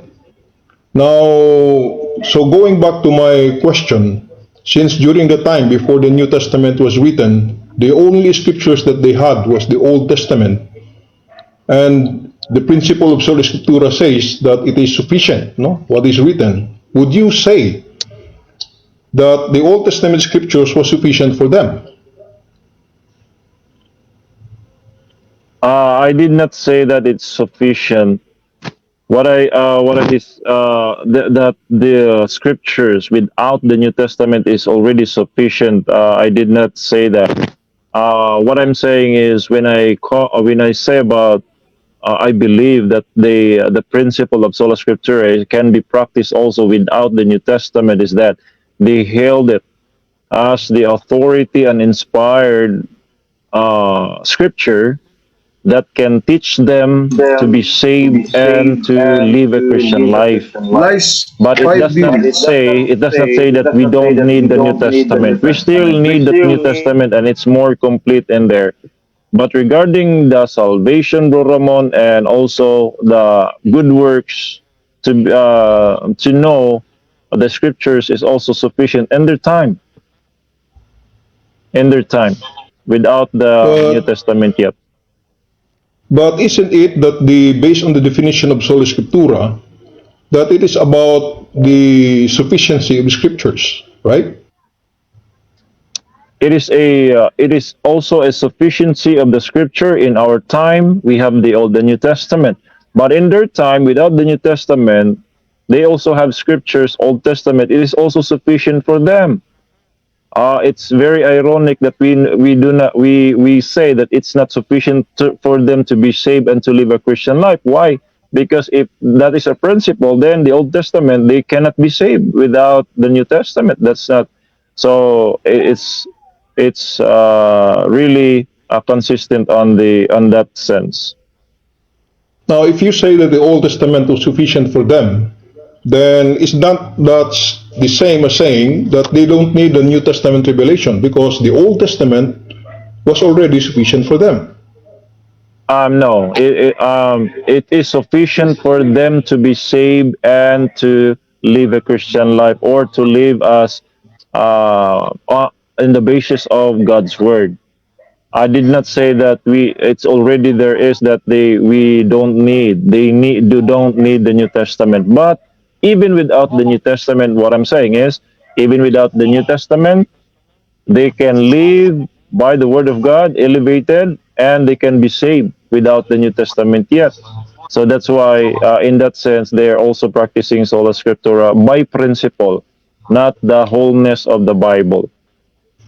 Okay, I'll leave that point, no? So I'll go to my next set of questions. The fact of inspiration guarantees the truth being contained in scriptures, does it not? The fact of I'm sorry. inspiration guarantees the truth contained in scriptures, does it not? Can you repeat that, please? Would you agree that the fact of inspiration guarantees the truth being contained in scriptures? The fact of inspiration. Yeah. The fact that scriptures is inspired by God that it guarantees the truth being contained in scriptures. Would you agree to that? Yes, that is also yes. I also agree with that. That it's if it is Okay. inspired, then that's the basis for truth. Okay, thank you. However, while the fact of inspiration guarantees the truth of the Bible, it does not always guarantee that every individual Christian or denomination can and do interpret the Bible correctly, is it not? That is correct. Not all of the scriptures, because we do Last not. two Sola minutes. Scriptura does not deny the guiding of the church authority to interpret the Bible and the guiding of the Holy Spirit. So that is correct. Okay, so my next question is, since in the Protestant view, there is no other infallible authority but the Bible alone, then this is in fact an admission that any or even all of the Protestant preachers are fallible in their interpretation of scriptures, is it not? No, it does not say that. It says that the again, it is not a denial. Sola Scriptura is not a denial of the church, which is guided by the Holy Spirit. That he has the authority and the understanding by the Holy Spirit to interpret the Bible. It's not all people or like Protestants or every denomination can interpret. So it's not a denial. Okay, we can agree on church authority, but my question is this, no? Is your Do you attribute infallibility to a particular church or denomination? No, the infallibility is in the Word of God, but Okay. the interpretation is not infallible because they can interpret whatever they can. But the infallibility is in the Word of God. It's not when they have a wrong interpretation, it does not affect the Bible's infallibility. Okay. Now, my follow-up question regarding this is, since you admit, and we can agree, no, since you admit, no, from your Protestant perspective, that no denomination, for that matter, can claim infallibility regarding interpretation of scriptures, does it not create the possibility that the denominations, when they read and interpret scriptures, that they are subject Time or is liable to over. error? But let us, Last question.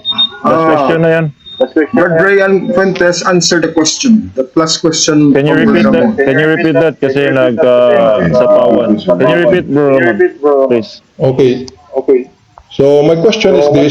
Now, since you deny infallibility to any denomination, now is it not that an admission that any or even all of the Protestant preachers are fallible in their interpretation of scriptures? Is it not? They are subject, yes. All it's not really what we claim that all can interpret infallibility. What we believe is that if that person, the teacher, comes from the church, and then he is teaching the scripture, and then he has the Holy Spirit, and that he is also taught by from the apostles. So that's what we call the also the successions of the teachers. So that what they taught is infallible because they taught in the scriptures, but not all denomination, not all Protestants can have that infallibility. But the teaching of the apostles passed down, it is not, there is no wrong in that. So that means we can keep it, but that's another topic. Who has that infallible interpretation from the teaching of the apostles? So their Okay. teachings also is infallible. It's Time not. already, There is no Brad wrong. Ramon and Brad Ray. It's already time. Time is consumed. So we will proceed now to the rebuttal stand of the negative side. But Diane, please set the time to 15 minutes rebuttal stand. Time starts now. Brother Okay, Ramon? thank you very much, Mr. Moderator, and thank you very much, Brother and Fuentes, for engaging in this debate and discussion regarding the subject and nature of sola scriptura. No? Now, I would just like to comment on the cross-examination that we just had, and from what I observed, no, regarding the reply of Bradley from the questions that I asked of him. The question was sola scriptura as a principle already operative prior to the completion of the New Testament canon, or even prior to the writing of the first book of the New Testament? Now, Brother Ray replied that it is in principle operative. So if that is the case, then the necessary conclusion that we can draw from such reply is that the Old Testament scriptures is already sufficient for the Christians during the time, prior to the writing of any of the first book, no, of the New Testament. Now, that is of course a conclusion which I think no Christian denomination would accept. No, this is the first time I heard this in a discussion with a non-Catholic who subscribed to the doctrine of sola scriptura, that the Old Testament scriptures is sufficient for certain people at a certain time. I think that would be proving too much, no? And there is a saying that says that what proves too much proves nothing. If by the principle of sola scriptura it will come out that the Old Testament is sufficient guide, no, for certain people, then it would come out also that the New Testament is not needed, no? Because if it is sufficient, no, by the same reasoning, they will say that both Old and New Testament is sufficient, therefore nothing is necessary to be added. Then since Brother Ray says that for those people prior to the writing of the New Testament, the Old Testament scriptures was sufficient for them to lead them unto salvation, now I think there is something unclear about Brother Ray's reply, no? Of course, people prior to the writing of the New Testament can still attain to salvation, but that is not the definition of sola scriptura which Brother Ray and Fuentes gave us in his first affirmative stand. His definition was very precise in that the doctrine or principle of sola scriptura states that the scriptures alone is sufficient to teach us everything we need to know regarding faith and morals, no? That is the subject matter for the debate, that the Bible alone is sufficient as the rule of faith for Christians on matters of faith and morals. So one can be saved without knowing certain other truths, but for example, if he believes and accepts in Jesus, as was quoted in John chapter 20, verse 30 to 31, now, but believing in Jesus entails a lot of other things. It entails believing in everything that Jesus taught, no? As Jesus pointed out in Matthew chapter 28, verse 19 to 20. He said, "Go and preach the gospel to all nations, teaching them everything whatsoever I have commanded you, and lo, I am with you until the end of the age."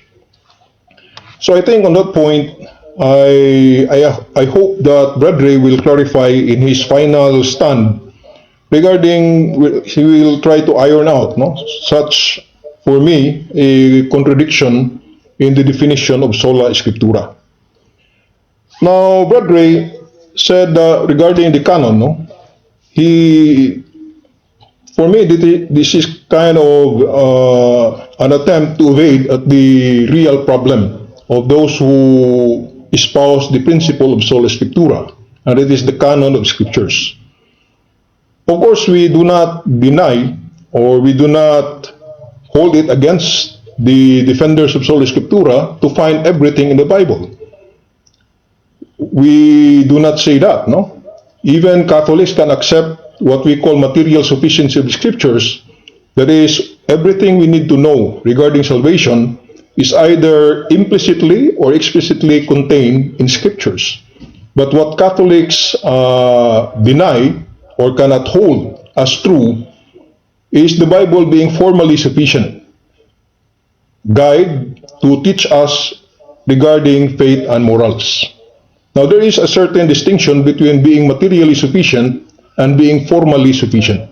So I think the distinction has to be maintained, because Catholics can hold material sufficiency, but Catholics do not believe in the formal sufficiency of scriptures. And that is, I think, what Brother Ray Fuentes is defending in this debate. Now, Brother Ray, in answer to the issue on the canon of scriptures, although he told us that he already laid down the parameters of what sola scriptura should be, but I think Brother Ray is not in the position to set down parameters in this debate. Because before we can say that only the Bible is our rule of faith, then the first question should be, how do you know that this is the Bible? How do we know that these books, and only this, 27 books of the New Testament, 66 books in the Old Testament according to Protestant canon, is the inspired Word of God? So the issue of the canon cannot be separated from the issue of inspiration. Of course, from the point of view of God, God knows which books He inspired and which books He did not inspire. That is not the question here. That is not the question on God's side. Both we Catholics also admit, and we profess that God made and determined the canon. But the problem is, how did we identify what God determined to be the canon? Now, for Brother Ray, the narration is quite, for me, indefinite.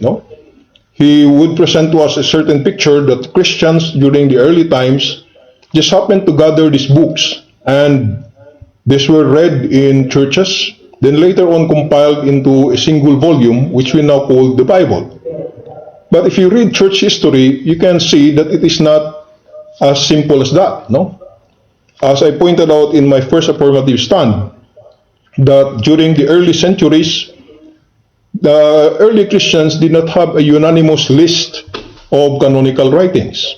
There were in fact books which were read within the churches, like for example what I mentioned, the Shepherd of Hermas, the Epistle of Barnabas, and the Didache.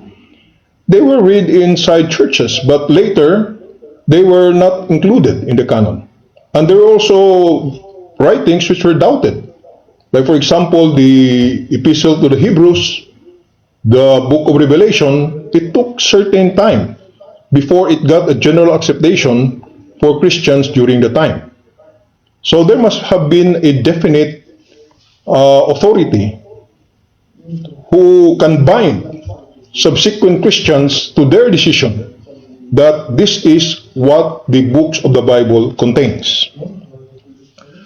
Of course, we do not deny also the Holy Spirit guidance of the church. Now, I think this will open up to the possibility of the Catholic position, because while the Protestants admits that in writing scriptures, God did special intervention to protect people whom He inspired from error, but stop there, the Catholic believes more, because we not only believe that God inspired certain people to write down the books infallibly without error, but He also inspired certain people after the apostolic age. He also guided infallibly certain people to determine and fix the canon of scriptures. And that is what church authority is all about.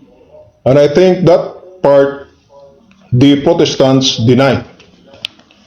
Now again, if you deny infallibility on the part of the church, I'm not claiming at this point that it is the Roman Catholic Church. But I believe that there should be a church.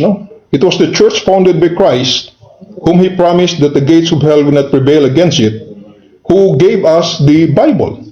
It was written, the Bible was written within the context of that community of believers. And within that community of believers, there were authorities. As Brother Ray also accepts, that within the church, not only are there hearers, but there are also teachers. And these teachers and leaders of the church were gifted with the gift of authority. We only have issues on the extent of such authority. Now, the problem with Protestants denying infallible authority outside the Bible is that all we have are fallible collection of infallible books. Now, for me, I think that is short of attaining to the certitude of truth.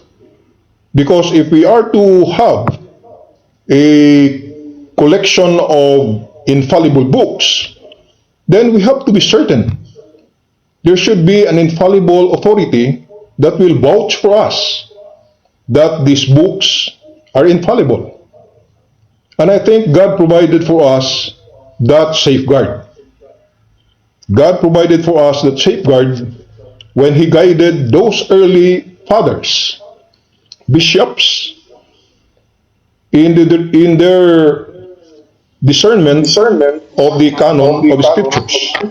Last 5 minutes. Now, Brother Ann also pointed out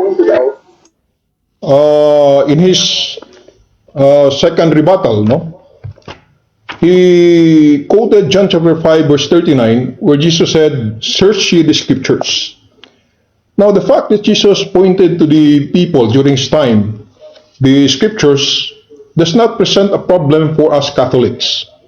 The only thing is that the Protestant draws from such conclusion that since Jesus pointed to scriptures, then he is teaching that the scriptures should be our only authority. Actually, that is read into the passage. We cannot draw from John chapter 9 verse 39 that Jesus is teaching the scriptures to be the sole infallible authority. In fact, during his time, Jesus asserted his own authority. Jesus gave apostles the authority to teach. And the hearers of their message were commanded to accept also their teaching. In Luke chapter 10 verse 16, Jesus said, "He who hears you hears me, and he who despises you despise me, and despise the one who sent me." Now, Brother Ray, in his comment on 2 Thessalonians 2 verse 15, that what is written there, what is said there by Paul, what Paul used there is the conjunction "or" and not the conjunction "and." Now, first attempting to make a major distinction in Paul's thought by hair-splitting the meaning of conjunction, or what Paul could have said, is not going to prove anything. Often the conjunction "and" is ambiguous because we cannot tell whether it is requiring the second proposition to be included in the first before either of the propositions can be fulfilled, or whether either of the propositions taken separately will satisfy what is intended to be fulfilled. So I think the Protestant reputation is loaded. One can only discount tradition in that particular verse if one is already working from the premise of sola scriptura. What that scripture says at face value is that Paul is commanding the early Christians to uphold not only the written but also the unwritten. Now, the assumption that what is written is the same as what is unwritten is to prove that, I think it is on the side of the advocates of sola scriptura. Considering the fact that the scriptures also says, for example, Ray Ann quoted John chapter 20 verse 31, which explicitly says that there were many other signs that Jesus did, which are not written in this book. So that goes to show that there were many things that Jesus did, which were not written. And that is contained, since those things that Jesus did were also important for salvation, because Jesus does not do anything important or not related to our salvation, it must have been contained in some other deposit of faith, which is not contradictory to scriptures, but which is complementary to scriptures. Now, Brother Ray also asked, what good work in addition to what is written in scriptures, do we need? Now, I would like to cite this particular example. The interpretation of scriptures is important, the right interpretation. You see, not only Protestant, but also within the Catholic, people can really misinterpret scriptures. Now, who's to decide whose interpretation is right? The Anabaptist denies infant baptism, whereas the Lutherans accepts infant baptism. Now, this debate has been going on for several years, no? Since the advent of Protestantism. And today it has not been resolved by those advocates of sola scriptura, since both Anabaptists and Lutherans both claim to work on the same principle of sola scriptura, but it has not resolved the case. So there has to be one correct interpretation. Are infants to be baptized or not? There has to be only one answer. It cannot be both. Now, there are also other things which I think scriptures does not deal comprehensively, or at least it does not give us a sufficient guide. No, for example, whether, for example, Jesus is a human person, since he has a true human nature. Why not? Why cannot Jesus be a true human person? Now, that heresy, teaching that Jesus is a human person, has been condemned by the church, but it is not explicitly found or even remotely Time is already consumed, scripture. Brother Ramon. Thank you. So now let's proceed to the last cross of the affirmative side to the negative side. Brother Dial, please set the time for cross-examination. Last cross-examination from the negative side, from the affirmative side to the negative side, 10 minutes. Brother Ray, your time starts now. Hello, can you hear me? Hello, can you hear Loud me? and clear, Brother Ray. Okay. Okay, I'm clear. First Okay. question. All right, first question. Let me go back to that. Even if Brother Ramon tried to deal with that, I mean, my argument. Again, I would ask. I would like to ask: is there or are there any other good works that is not taught in the Bible, Brother Ramon? Okay. So I think I've already given you one answer to that, no? And I'm not sure whether you accept that answer or not, no? But I presume that you don't accept it, since you still ask the same question again, no? So, for example, to the example that I gave, whether infants are to be baptized or not, there can be scriptural passage which can be cited on both sides. So how would we decide? The proper interpretation of scriptures is in itself necessary to equip us on the manner we use scriptures.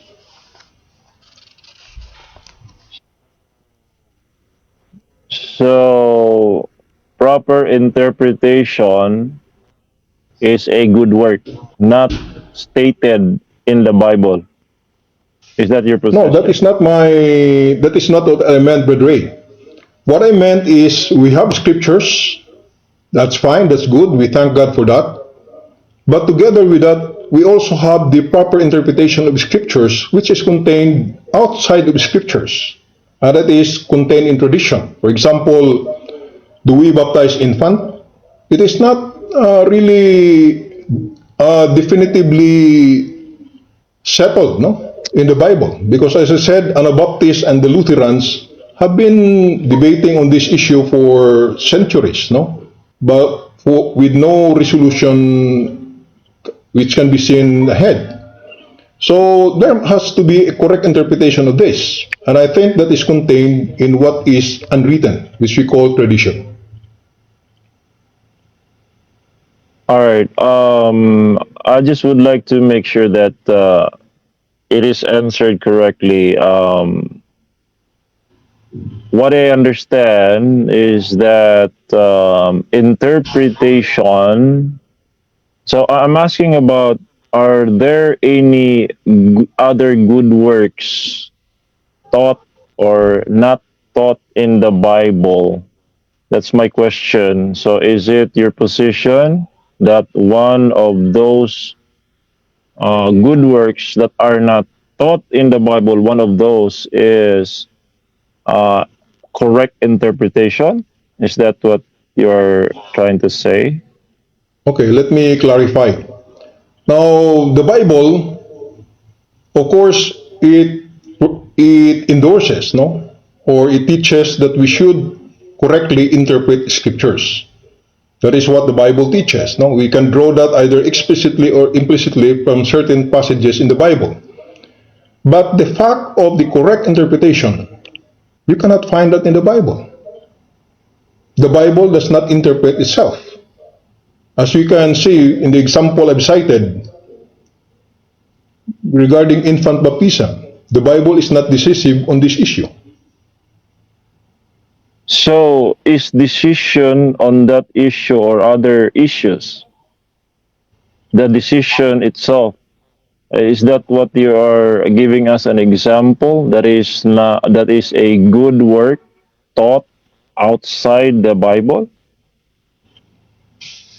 Yes, to hold on to those teaching which not only is contained in the Bible but also the correct interpretation of what is contained in the Bible, that is a good work which we need to hold on to, on which we need to do. That is an action, that is something we have to act on. No? Okay. Next question: if there be any other good works, because what I'm pointing here is my position that the Bible contains the person is equipped by good works, doing good works, just in the Bible without any other sources. So that's my point here. If the person does not know or do or does not do the good works, okay. Let me rephrase. I mean, just let me clarify. If the person does not know or do those good works that are not written in the Bible, should he Should be he be accepted by accepted God? by God? Last five Yes, yes minutes. or no? Yes or no? If a If person a person does not Does not do know or do the good works that are not written in the Bible, could does not should know be the good he works, does not know the I, good works? That is, that does not know or do the good works that is not in the Bible. That means if your position is there are other good works not in the Bible, it's contained in other sources, it's tradition or some anything. yes. If a person does not know or do it, those good works that are not in the Bible, should he be accepted of God? Yes or no? Now, my answer to that question, no, because I think a bit confused, no, because you are using the double negative, not know and not do, no. So Yes. anyway, my answer is a person is still obliged to do certain works which are, although not explicitly contained in the Bible, but it is contained somewhere. Like, for example, the correct interpretation that goes with scriptural passages. A person has also to accept that together with the scriptural passages that is given the interpretation. So we accept not only the passage, but also the correct interpretation of that given passage. All right. I'm not using a double negative there. What I'm trying to say is knowing and doing, because he cannot he cannot know if this he doesn't know. He cannot do. A person cannot do what he doesn't know. So Yes, yes. my question is, if there be other good works not in the Bible, we cannot find in the Bible explicitly, implicitly, if that is your position, that there are other good works, since the Bible is not it's just profitable, not all there is. That's what you said. Yeah. So if any person does not know those good works, or do not do or does not do those good works not in the Bible, should God accept can accept him, or is he acceptable to God even if he does not know, or he does not do, or just do, not knowing? Just do na lang. Okay? So just do na lang. If a person does not do those good works not found in the Bible, should he be accepted by God? Yes or no? Okay. Thank you, Brother Ray, no? Now, my answer to that is there is what we call the natural moral law, which God writes in the heart of each and every person. We can read that in Romans chapter 2, verse 14 to 15.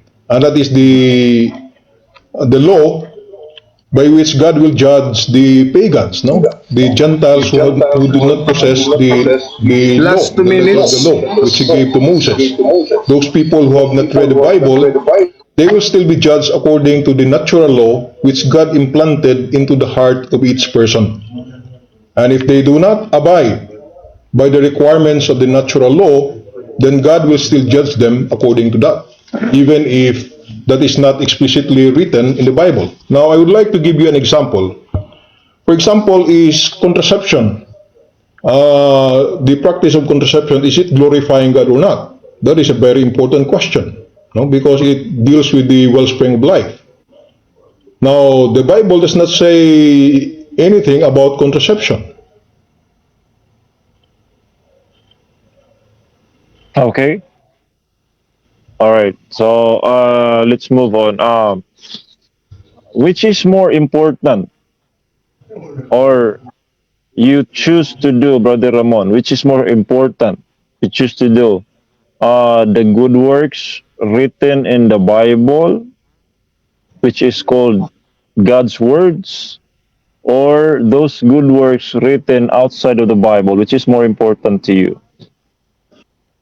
Now, actually, I think you are putting there an artificial distinction, no? It's not comparing apple to apple, no?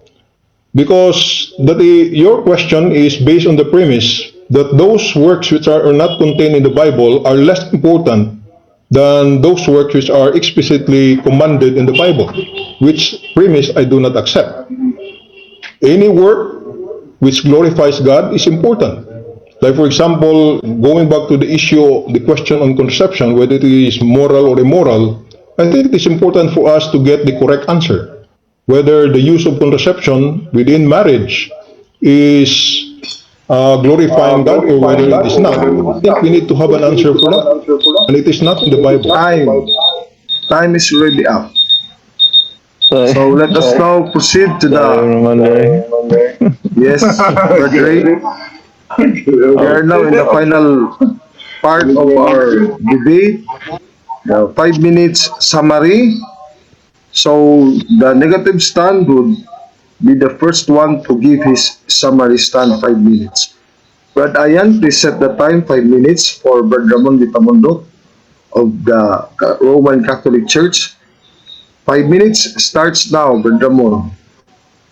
Okay, so thank you for that one. I would like to again summarize the arguments which I have put forward in my first affirmative negative stand.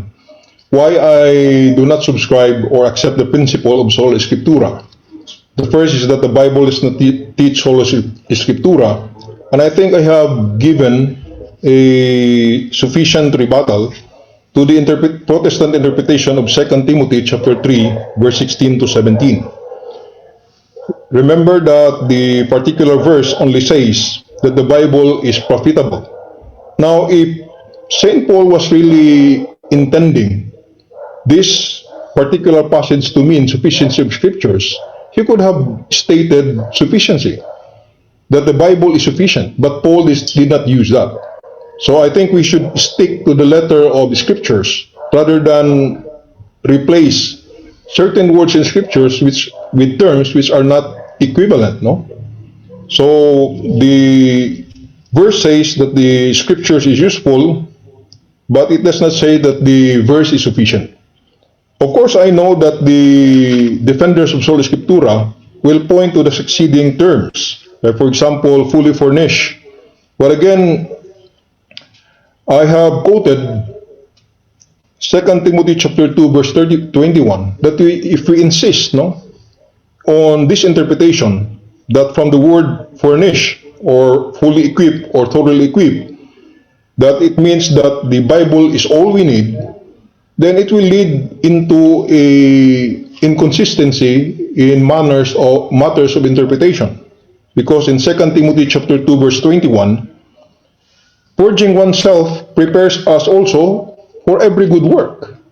But of course, I think Rayan Fuentes will also agree with me that it is not the only thing that we need in order to do every good work. So a consistent interpretation should also lead us to say that when Paul said that the scriptures is able to equip us for every good work, then it does not mean that it is the only thing we need to do every good work. Also, I would like to go back to the word perfect, because this is one of the words which also used by the defenders of Sola Scriptura to assert that, well, the Bible says that the man of God is made perfect. If it is made perfect, then what else do we need? Again, insisting on this kind of interpretation will do violence also to other passages. Because in James 1 verse 4, it states that patience has made perfect work, that you may be perfect and entire, failing in nothing.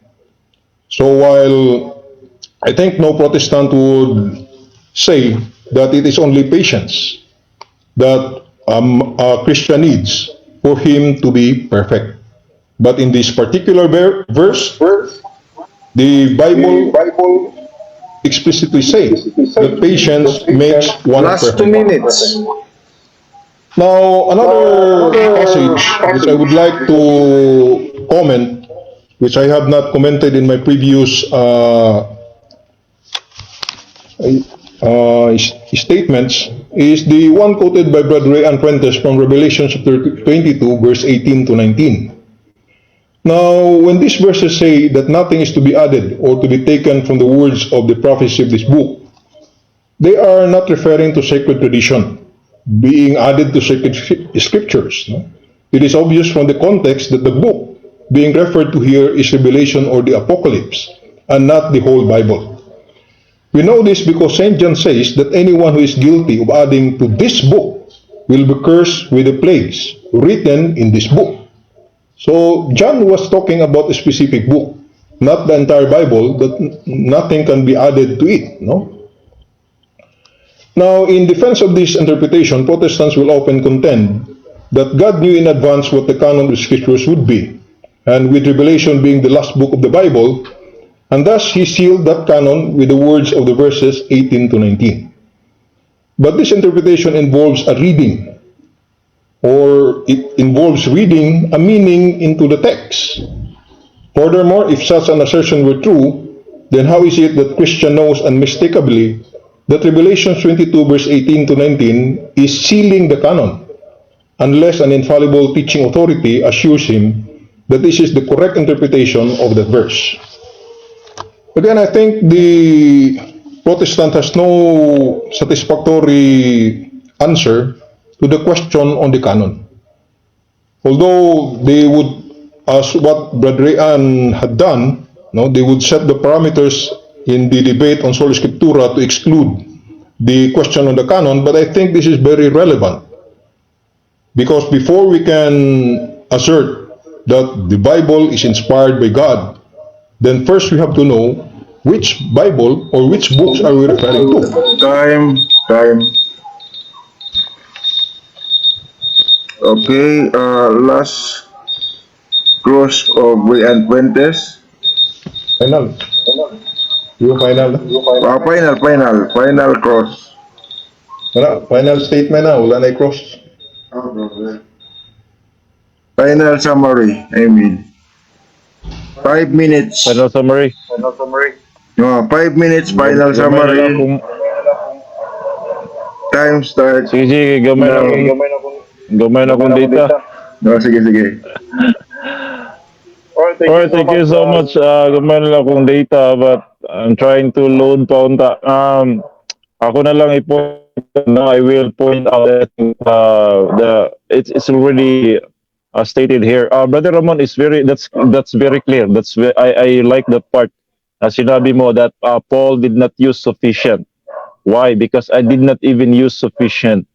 I said that it is sole and final authority. It's not sufficient. That's why if maybe Paul knows that this could be could be used by the Roman Catholics apologists to to deny the sola scriptura. It's not sufficient. That's why if it's sufficient and then it is talking about the Old Testament, that means we do not need the New Testament. So that's why it's not Paul did not use sufficient in there. What's the argument there is that only in the Bible we can find the Bible is the soul, which is one, all there is, that is inspired, Word of God, inerrant, infallible. There's nothing. We can find our salvation, and we can also know how to do good works. In fact, the Bible says that a man of God may be perfect, truly furnished unto all good works, unto all good works. That's why I'm confused, or I'm asking that is there any other good works aside from because the contention of sola scriptura is that the Bible is all there is. We need all the Bible. We need the Bible, only the Bible, that we can find salvation, and also we can find all the good works that is given by God. So that means that if there be any other good works that is not stated in the Bible, can a person be accepted still, even if he doesn't know those or do those good works? Regarding, I would like to make a comment very quickly of the Romans chapter 2.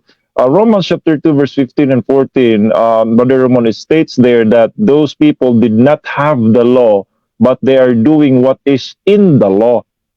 So they are still justified because they do, even if they do not have the law, but they are doing what is in the law. That means what they are doing is still in the law. Even the Ten Commandments can erase all those as a principle. That's all the good works there is. That is a moral law to God, and it's also a moral law to person. So if we have all the Ten Commandments before, they can also be equipped by good works, because all the good works there given by God, that is God's standard, of course. So what I'm asking earlier is that can you choose, or what do you do, or what is more important to you, or choose to do, is the good works that is stated in the Bible or the good works stated in other sources? So it, of course, the answer there is the good works stated in the Bible, because that's the standard of God. So if you do other good works that is not in the Last Bible, 2 minutes, Padre. that could be accepted by God, but that is not the standard of God. So it's more the Bible. That I mean, in the good works that are stated in the Bible, it's more. I think that's more standard for God. That's all there is. So if you do those things, you can be equipped by good works, all good works, and also you can be saved. So that's sola scriptura. That means it's not a, again, regarding the authority, regarding the patience, I find it very strange that you said it's not sufficient, but because of James about patience, but you are quoting also in the Bible. You're reading in the Bible itself, and also patience is also taught in the Bible. So that's not also a I mean I mean in dispute. And also regarding the authority, again, that's not in dispute. Authority by the church and guiding of the Holy Spirit, that's not in dispute. The secret tradition really, that I think I can't accept sacred tradition. Why? Because you do not know. You will never know if it's wrong or if it's from God. You cannot investigate of sacred tradition. Why? It's not written. So all you have to do is to accept tradition without you cannot investigate if it is wrong or if it's right. You cannot. That's why Paul warned us already that if you cannot obey what Paul says. He says that even if we or an angel from heaven preach any other, you cannot say any other if you do not have what they have given us. So if we believe that more what the apostle gave us, and there are more of that, then you cannot know if that's wrong or not because you don't have any basis. So sola scriptura, ladies and gentlemen, is very scriptural. Time, Brother Ray. Nakaabot pa. Oh, the Ang debate is data. actually finished. I hope our viewers and listeners have understood the debate and the arguments presented by both sides. The affirmative side of by Brad Ray and Fuentes of the Baptist Church, and also the negative side by Brad Ramon Gitamondoc of the Roman Catholic Church. For me as moderator, I have observed that I think this is the greatest sola scriptura debate in Philippine setting, in Philippine history. Maybe other Catholics and Protestants will debate on sola scriptura, but they cannot. It's the same as the value of this debate today, tonight, Brad Brad Ray and Brad Ramon. Ramon Congratulations is to both of you. Brad Ramon is very tough. He's so tough. Okay, so I'll give you one last minute for greetings and Ako na mauna. final statement. Baka maputol ako, bro. Okay. Brad Ramon, you can give your final statement before we close. Ako na mauna, okay. Si Brad Ray muna kay Sige, si Brad Ray. Ang data baka maputol. Brother Ramon, very thankful for this opportunity. You're above me as an apologist and experience, but thank you for parang pinatulan mo ako. Salamat. Brother Alvin Gitamondo for being a moderator. Congratulations, newlywed. Thank you for being your ninong. Thank you and welcome, Brad Ray. Brother Ramon, I hope that this will not be our last debate. I'm looking forward for more. Thank you so much, and for all mga kaibigan mo dyan, sa mga CFD, regards ako dyan sa lahat. I love you all. We just have to study. I hope that we will see each other in heaven. That's my goal. Alright, so thank you so much for sa lahat. Brad Ramon, your final statement. Okay, thank you so much. So, first of all, I would like to extend my gratitude also to Brad Ray and Fuentes for engaging me in this debate on very important topic on sola scriptura, no? Because I think this is foundational to the Protestant side. And I hope through this debate, there will be better understanding of the position of both sides. As we can see, there are certain things that we can agree on, and of course, there are certain subsequent conclusions where we part ways. But I think we have to be reminded that although there are things where we differ, but those things that divide us are less than those things that unite us. So as Brother Ray and Fuentes said during the wedding speech, that both of us love scriptures, we acknowledge our Savior and Lord Jesus Christ, and I think that is a very strong bond that unites us. Consider Brother Ray and of course our Protestant brethren as not enemies but as brothers in the faith. Of course, there are still issues which we need to resolve, and I think engaging in dialogue and discussion is a step forward towards reconciliation, which is the prayer that Jesus made during his passion. In John chapter 17, verse 11, Jesus prayed, and also in verse 21, he said that I pray to you, Father, that they may be one, as you and I are one, so that the world may know that you have sent me and that they are my disciples. So thank you, Brother Alvin, for moderating also this debate. Welcome, Brother Ramon, and thank you also to you and to Brother Fuentes for this very wonderful and nice debate. I suggest that you will debate again another topic, salvation by faith alone or sola fide, next time. So we will have a pre-debate conference about it, and then that will be the next topic, a very interesting topic. Maybe another topic that will be the greatest sola fide debate in the Philippine history. My suggestion with Alvin is, since Brother Ray and Fuentes is on the affirmative side in this debate, no, probably in the next debate I will be on the affirmative side, then we switch roles. I don't want to put him always on the side of having to carry the burden of proof. Okay, so I suggest Brother Ramon and Brother Ray that we will debate on scriptures and traditions as normative of faith. That is a very good topic. That is an exchange topic with the topic today, sola scriptura or sola biblia. Prove or resolve according to the scriptures and references that not only the scriptures are normative for Christian faith and practice, but also traditions, sacred traditions of the church. That will be a good suggestion. I suggest, Brother Alvin, no, that in the questions we will debate, no, it should not contain negative terms, no. Okay. So I think the better way will be to state the position as resolve that scripture, tradition, and Church church authority Magisterium. is the rule of faith for Christian. Okay, very good topic. Okay.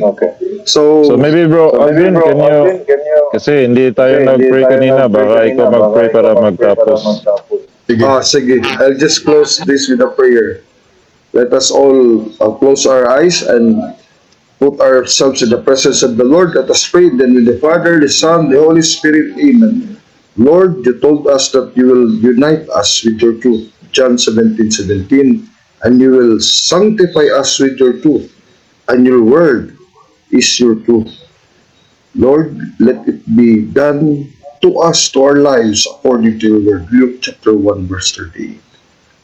Let us pray one. Our Father, who art in heaven, holy be your name. Your kingdom come, your will be done on earth as it is in heaven. Give us this day our daily bread, and forgive us our sins, as we forgive those who sin against us. Do not bring us to the test, but deliver us from evil. Amen. In the name of the Father, and of the Son, and of the Holy Spirit. Amen. Good night. God bless, and goodbye. Bless. So, Brother Ian, in charge of opening our live stream.